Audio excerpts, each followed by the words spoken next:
Hello বন্ধুরা, আজকে আবার একটা নতুন রেসিপি নিয়ে আসলাম।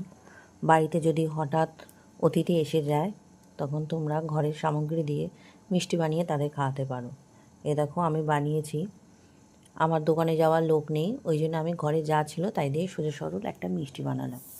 1/2 কাপ মতো সুজি নিলাম, 1 কাপ মতন ময়দা, 2টো আমুল দুধের গুঁড়ো প্যাকেট নিয়েছি, গুঁড়ো দুধটা, তারপর ঘি, একটু এলাচ গুঁড়ো দিয়ে মেখে 10 মিনিট মতন রেখে দিলাম দুধ দিয়ে মেখে।